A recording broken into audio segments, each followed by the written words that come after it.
A few miles south of the U.S. border, racers from all around the world gather in Ensenada, Mexico, for the granddaddy of all desert races, the Baja 1000. Soon to be racing for dozens of hours, straight through deserts, mountains, fields, in and out of villages, and even on live highways.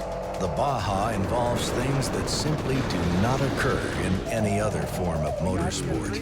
3, 2, 1, stop. This will be the ultimate test of equipment, teamwork, preparation, patience, stamina, and skill.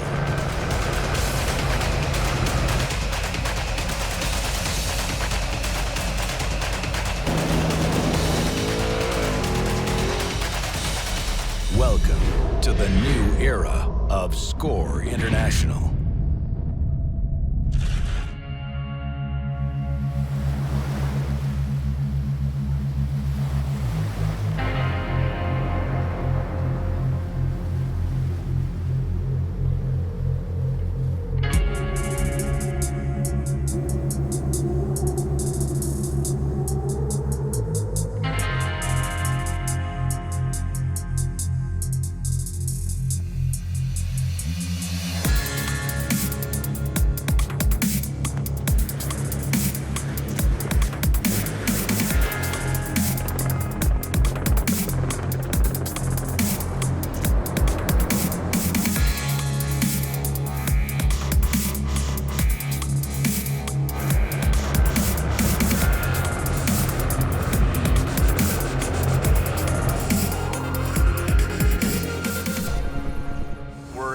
Baja, California, Ensenada to be exact, getting ready for the 2013 Baja 1000. In my opinion, it's the toughest loop race Baja 1000 ever. And the old cliche is going every year. We keep saying this is the most difficult Baja 1000, and again, it is true. If we got to push, we'll push, but it's all about being here at 5, 6 in the morning. My father started here in Ensenada in 1968, so we've been pretty much involved with off-road racing for quite some time. It's just in our blood, and we like coming down here, especially to Mexico, and getting out there in the desert and having a good time. These guys are really going fast. They're really talented. I think the best drivers in the world are racing off-road trucks. But it's really a hard thing for the public to get their hands around and grasp because it's so hard to go see.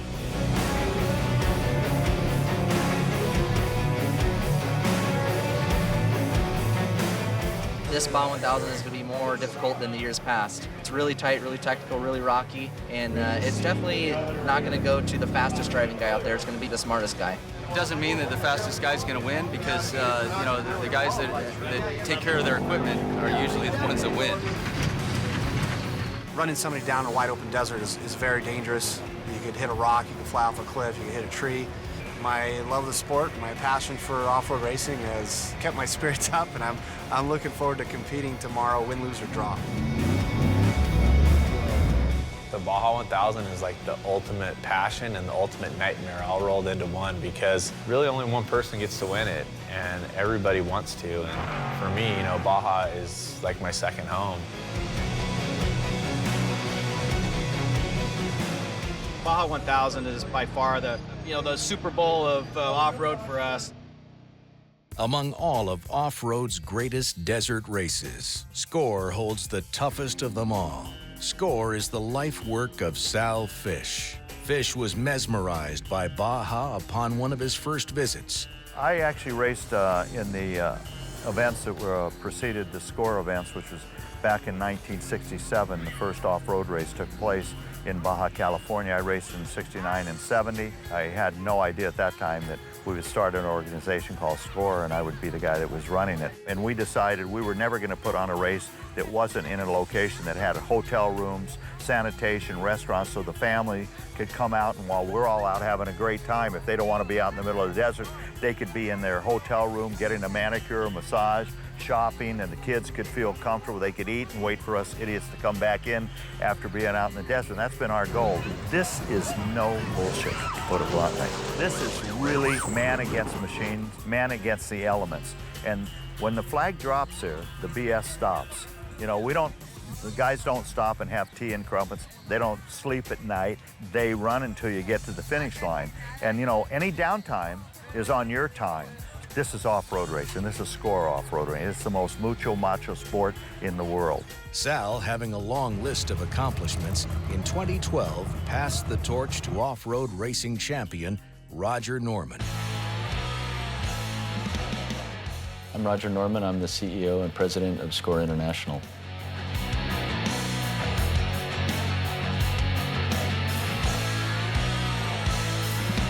SCORE International produces three main races in Baja, the San Felipe 250, the Baja 500, and the SCORE Baja 1000.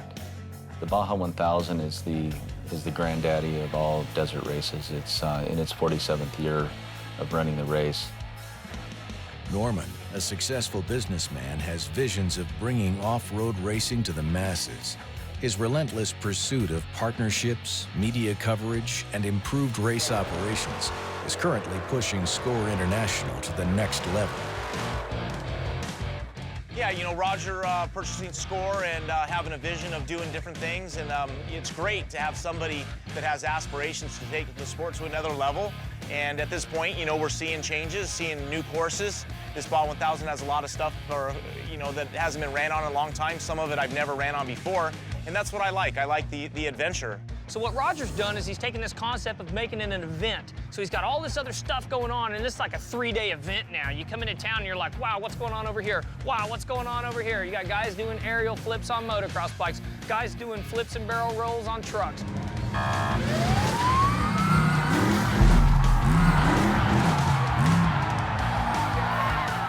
It's really grown, and I'm really glad to see what Roger's doing.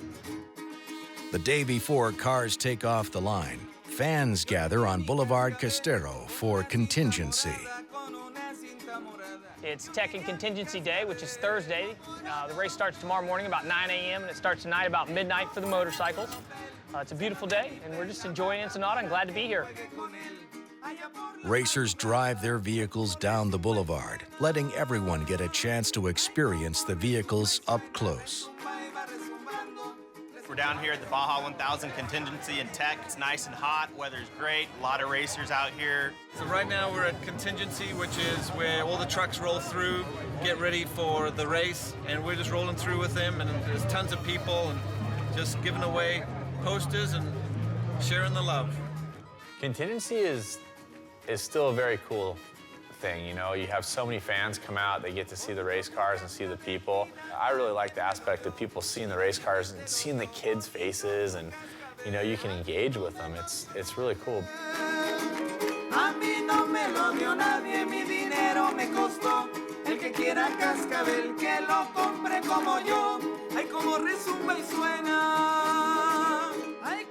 Baja's magical. I mean, people are sometimes afraid to go. People think this or that about Baja or Mexico in general, but what a beautiful country. I mean, it's really amazing. The vistas, the cactus, the ocean, the Sea of Cortez, the mountains, the sand washes. I mean, it offers so many different things. When there isn't a race going on, the town of Ensenada relies on tourism, and it relies on the cruise ships coming in.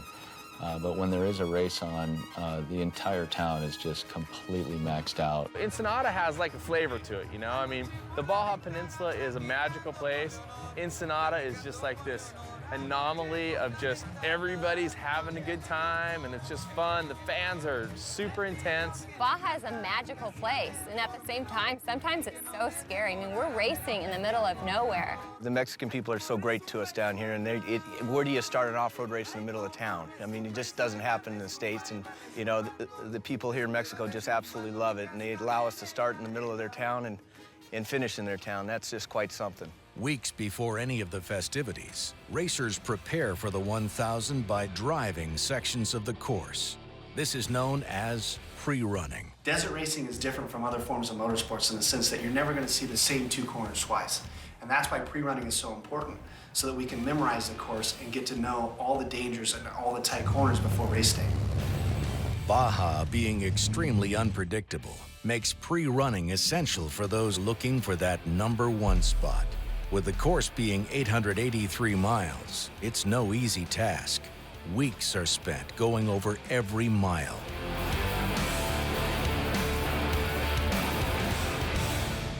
As BJ finishes pre-running, qualifying day approaches. It's held prior to the race to sort out the faster competitors and keep like speed vehicles together on race day. Hey, what's up? I'm Bryce Menzies. I've been racing off-road for about 7 years now, in the trophy truck class for 3.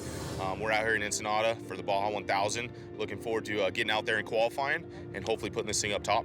With Bryce never placing first at a Baja 1000, he is determined to beat the pack. We're out here qualifying for Score Baja 1000. I think what, makes it important is, getting out front. The course is real tight, technical. It's gonna be really hard to pass. It's so dusty. And, we need a really good qualifying start to get out front as soon as possible to get the clean air. So that's why it's really important to get out front, make a really good qualifying run, and hopefully be in the top 5. In previous years, you would have a random drawing, and you would get a guy like me or a guy like Bryce Menzies or Robbie Gordon that would start, 26 truck and have 8, 10, 12, 15 guys in front of them that aren't that fast. So it's been 46 years of Baja racing, and there's never been qualifying. And the reason that I decided to start having qualifying is number one, safety, so that you space the cars out according to the speed that they're going to be running.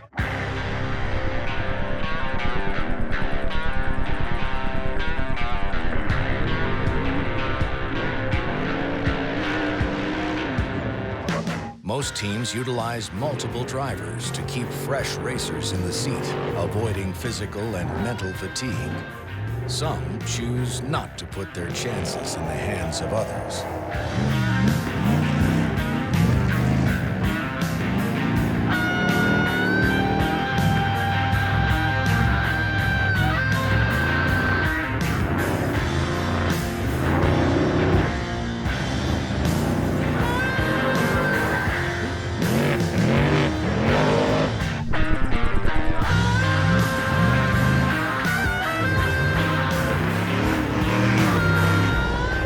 Because qualifying determines each racer's starting position, there is no room for error.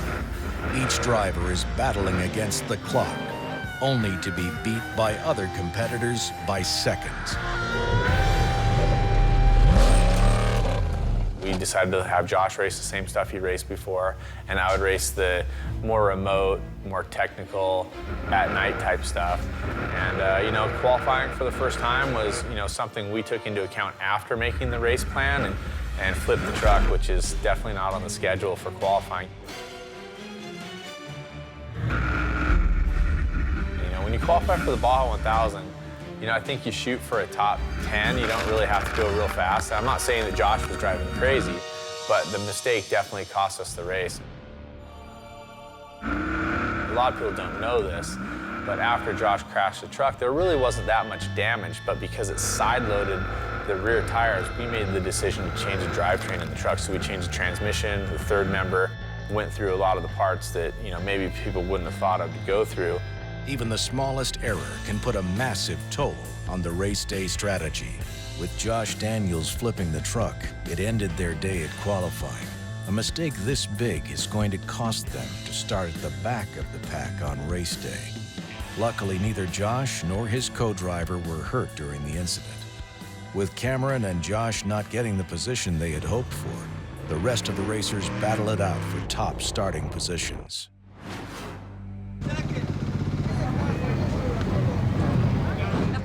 Starting to line up here at the start gate. They're going to be taking off at around 11 p.m. It's going to give them about a 10-hour gap from when the trucks start tomorrow morning. It's going to keep them safe. It's going to keep them out in the front, but let's go head on over and talk to some guys.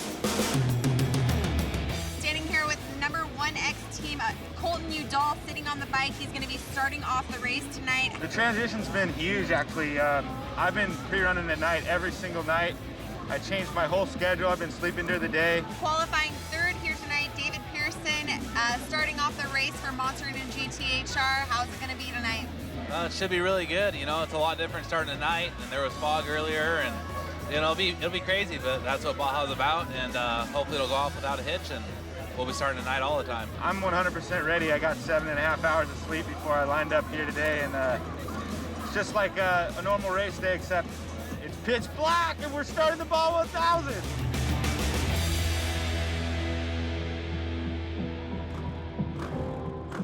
Standing here with Kurt Caselli, the number 2X riding here at the Baja 1000. You are starting off the race tonight. What's really going to take for the beginning of the race before you pass it off to one of the other racers? You know, this year's a lot different. We're starting at night, and it's a little bit foggy, so it's going to be dangerous for everybody. And the biggest thing is just getting the bike out of town safe and you know, getting it to the next rider. I'm doing the first 200 miles, so it's a little bit long, but I'm excited. I'm ready for it. And you know, I got a great team behind me: Kendall Norman, Ivan Ramirez, and Mike Brown. Obviously, the bike, the FMF KTM, is running really good, and I'm actually excited. I'm looking forward to this. I'm really happy about being up front and starting first, so it should be good.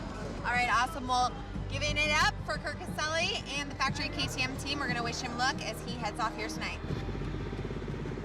The riders are going to be taking off any minute now. As soon as the flag drops, Kurt Caselli will be taking off into the darkness, kicking off our 6th annual Baja 1000. With motorcycles starting at 11 o'clock p.m., it's going to leave a 10-hour gap before the trophy trucks take off the line. As the sun starts to rise, drivers prepare for the upcoming battle. Standing here with number 91 of Troy Herbst and Ryan Arciero also driving.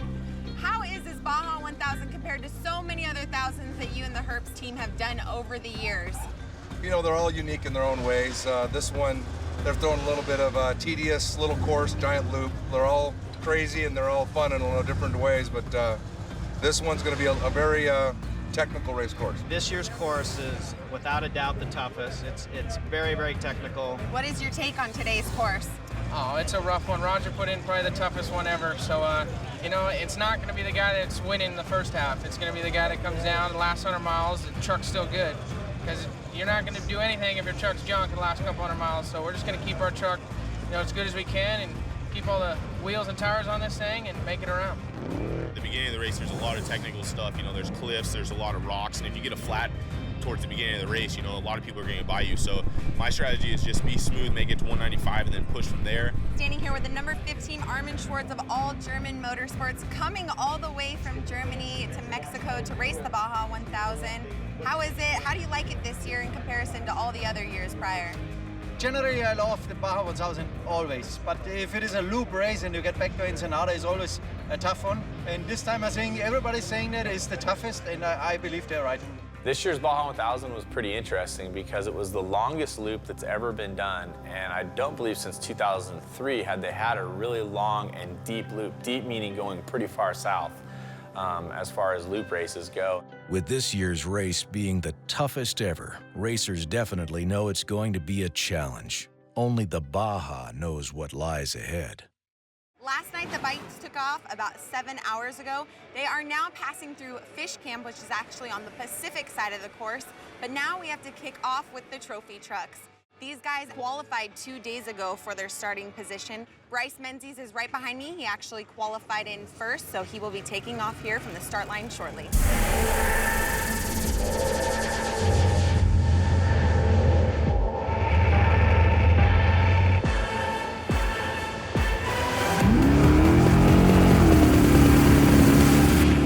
Bryce Menzies takes off the start full force ahead, followed by Juan Carlos and Gus Villadossola. B.J. Baldwin, jumping off the line 6th, has some work to do to catch up with Bryce. The McMillans take off the line 10th. Luke will be starting the race, then passing it off to his brother Dan. Robbie Gordon started off 5th, focused on that victory, giving all other drivers a run for their money.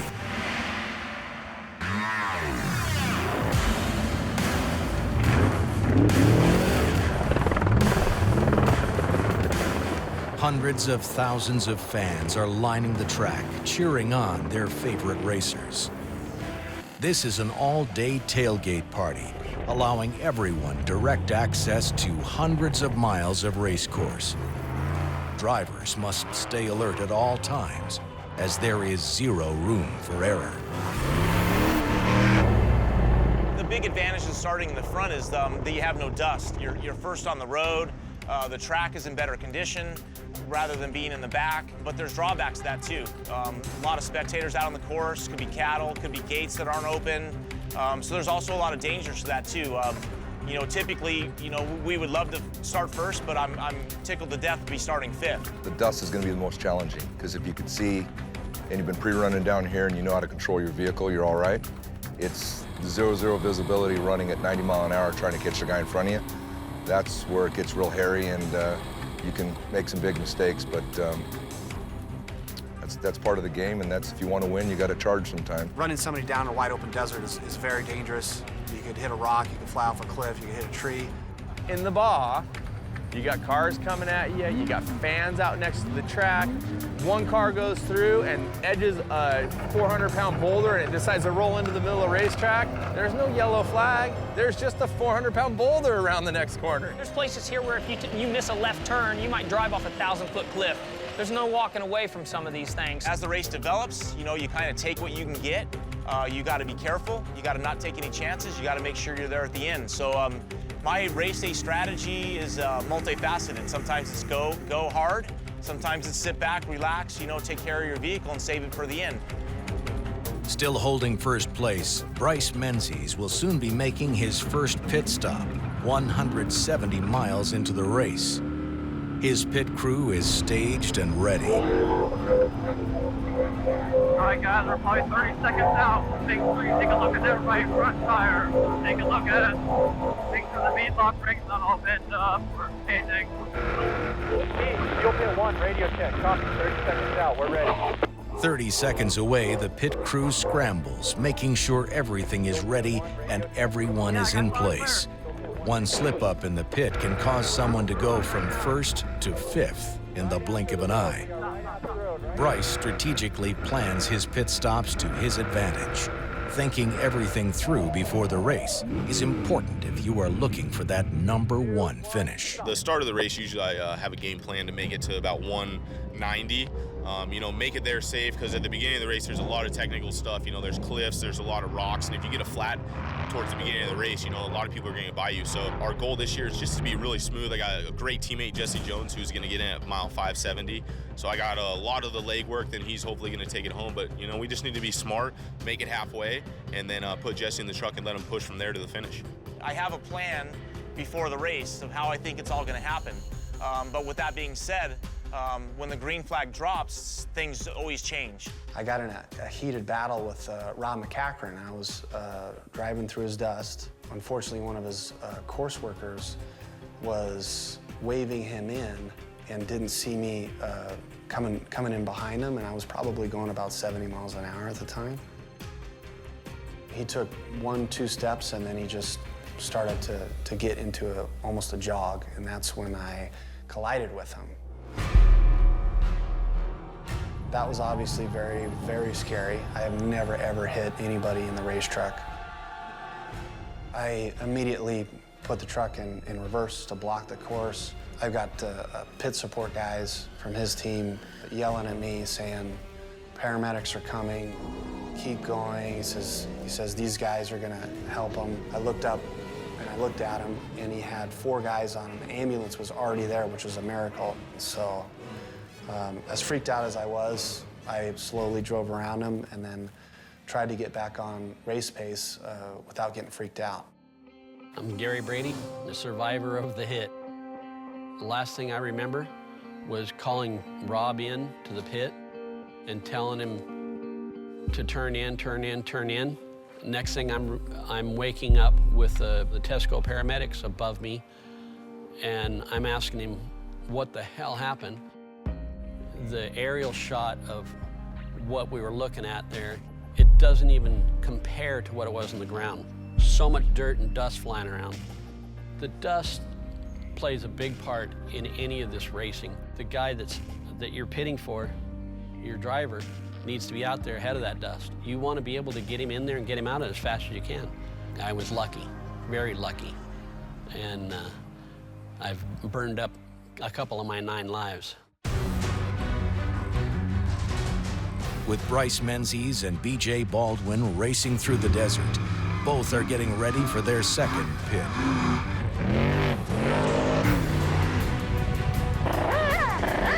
Hoping to gain a first-place lead, BJ's team is ready to get him in and out as quickly as possible.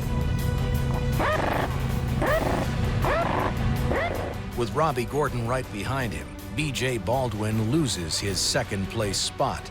Crews work as fast as possible to get him out of the pit.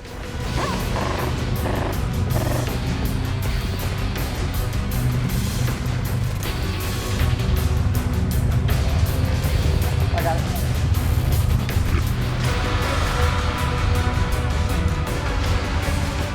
Last checks are made to the trucks, making sure they are ready to go.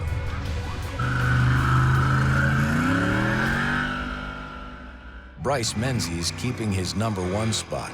BJ Baldwin now has some work to do to get back to the second-place position over Robbie Gordon.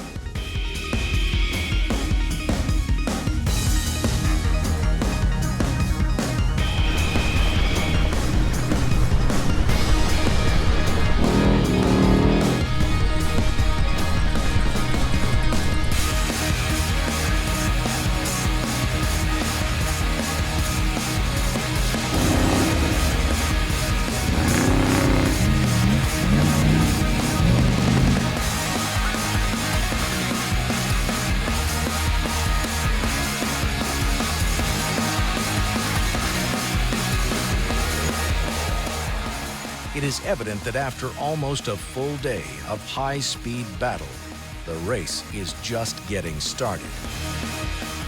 As night falls, Baja becomes a far different place.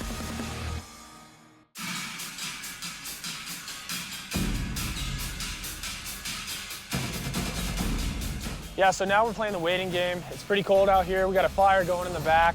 The guys are just running over the chase trucks for the second, third time, and really just waiting to hear that radio go off and tell us we're close and we'll be ready. As we're driving in the chase trucks, we patiently check our phones over and over, waiting for an update. We have someone back stateside, Brittany Burgos, who is a great help to our team. She sends updates to everyone. So when we're not by the truck or out of pit, we're looking at our phones or listening to the radios, just trying to get any kind of update or information we can. The first thing we always do is do our standard pit, change tires and fuel, whether there's an issue with the truck or not. Then once we're done doing that, we look over the front tires, check drive shaft for any dents, any leaks anywhere, and then make sure the driver and passenger got the water and food that they need and send them on their way. Teams prepare extensively for a race like the Baja 1000. It takes many key people and components to run a successful race program. Racing at the front in the off-road world requires serious equipment. Not to be overlooked is lighting.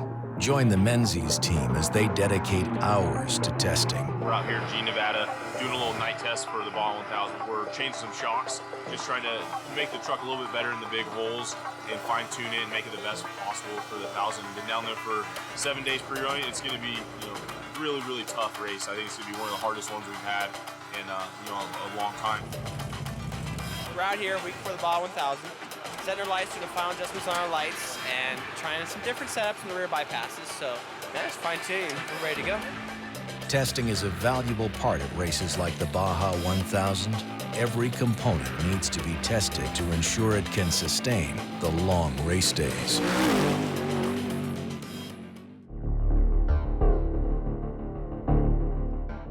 We're back here at the finish line right now. It's been about 8 hours since the trucks took off here this morning. As we know right now, Bryce Menzies is currently in the lead. He's just passing through Coco's Corner.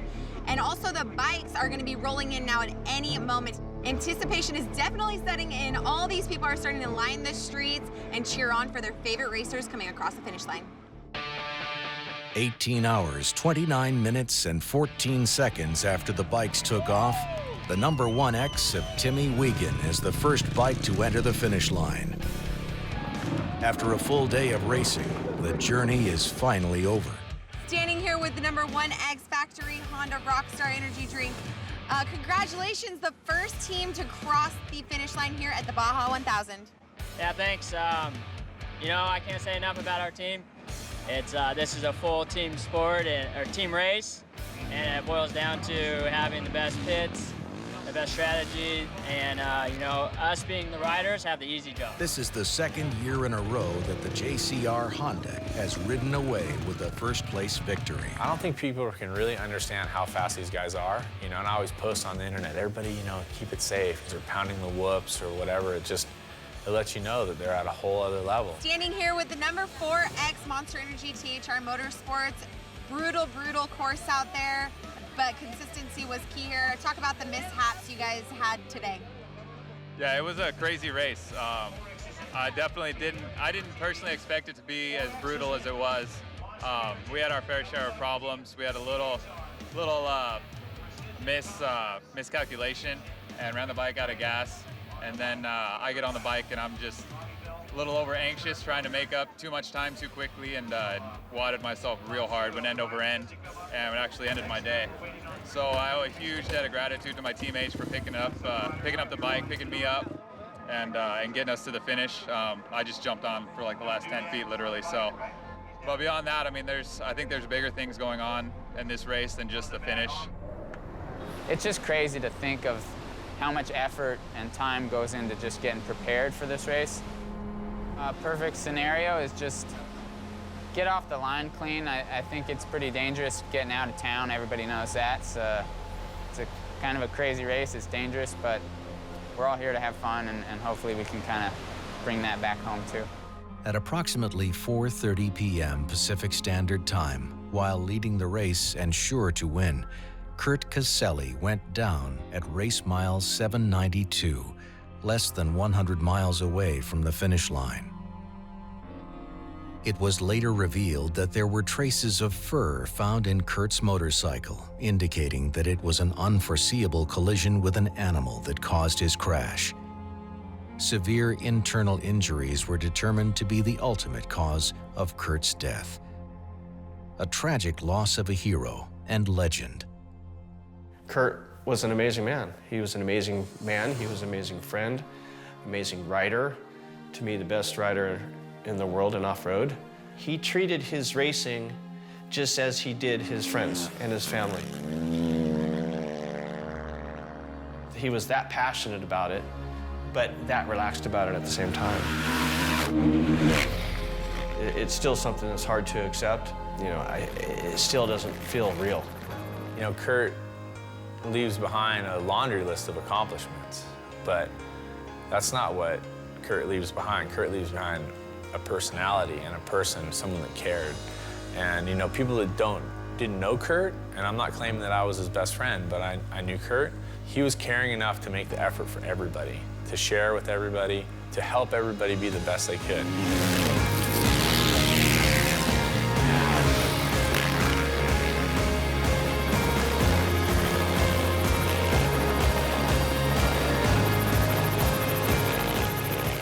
At the end of life, you know, people are going to look back on whatever you left. And yeah, there's championships, oodles of wins and championships for Kurt.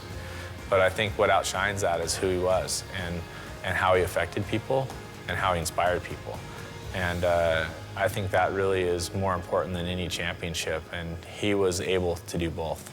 Following his passing, the Kurt Caselli Foundation was founded to protect and support the lives of off-road riders. Kurt may not be with us anymore, but what he left behind will live on forever.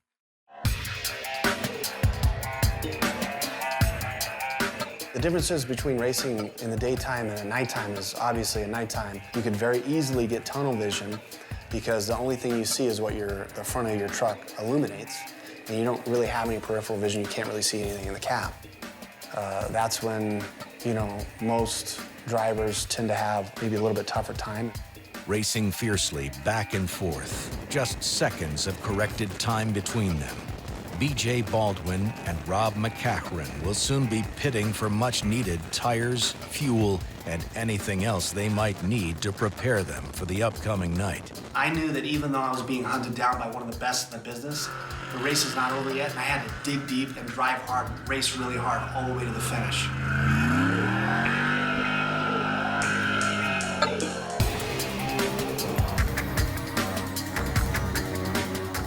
We are now standing at the finish line of the Baja 1000. The drivers left early this morning at 9 a.m. It is now 3 o'clock in the morning. We should be expecting a driver to come over the finish line at any point in time. It seems to be that BJ Baldwin is in the lead, with Rob McCachran following closely behind. 18 hours, 36 minutes, and 30 seconds into the race. BJ Baldwin is the first driver to enter the finish line for his back-to-back Baja 1000 championship win. Last year's Baja 1000 champion, and coming across the finish line here tonight, 3 a.m. in the morning. Iron manning the course, amazing finish and dominating through the night. BJ, let's talk about it. Well, it wasn't easy. I mean, it was a very, very long day for me. A lot of this stuff in this race course is very tight and technical. It was definitely physically and mentally draining, more so than last year. You know, it wasn't as long. I'm not finishing at 7 in the morning, but just going back and forth and back and forth and back and forth, and silt beds, and then just all the stuff that happened today, you know. Awesome. Well, BJ Baldwin here making up amazing time throughout the nighttime, Ironmanning this course and finishing the Baja 1000 first here tonight at 3 a.m.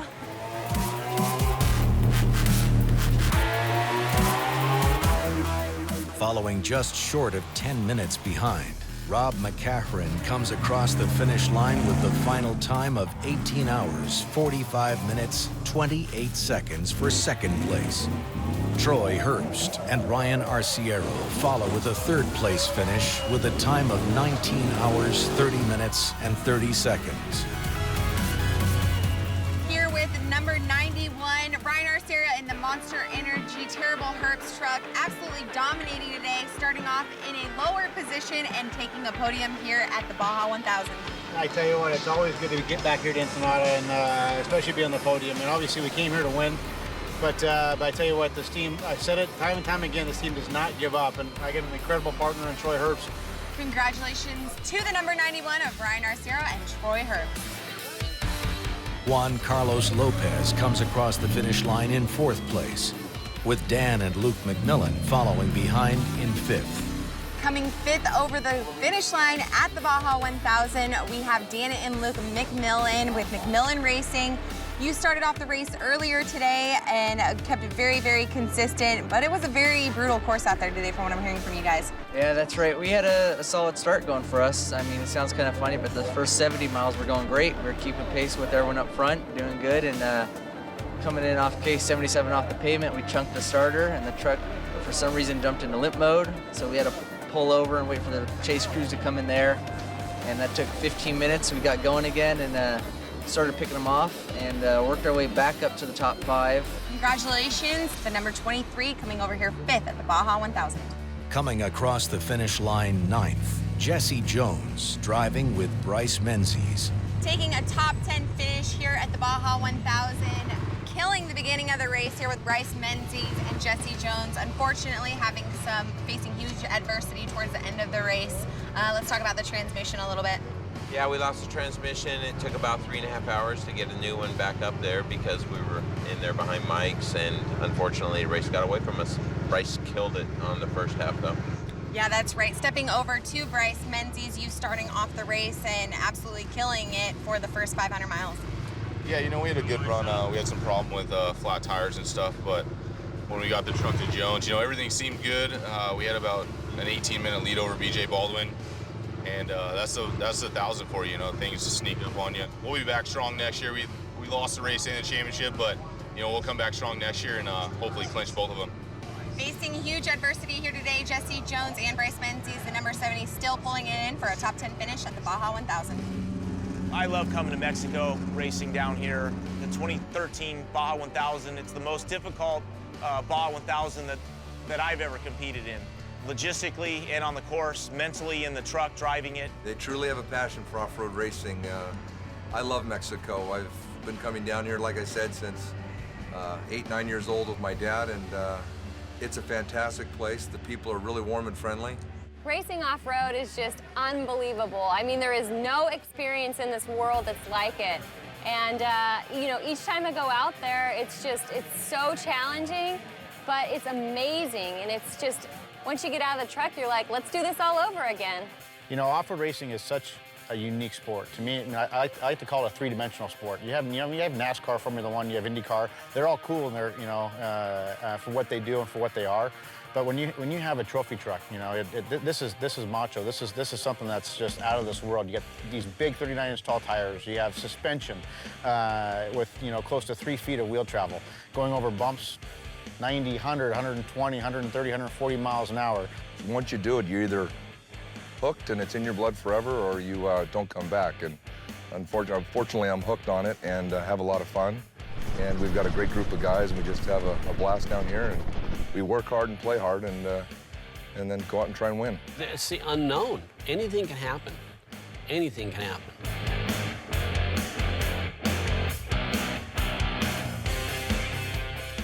It's been an amazing Baja 1000, and we want to give a huge congratulations to our top 3 finishers in the trophy truck class. First place going to BJ Baldwin, who Ironman this race. Second place going to Rob McCaffrin, and third going to Troy Herbst. Now there's a lot more racers out on the track still. It's going to take them a while to finish, and they will be trickling in over the finish line into this evening. But for now, it's been a great weekend here in Ensenada and another race for the history books.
Also got there.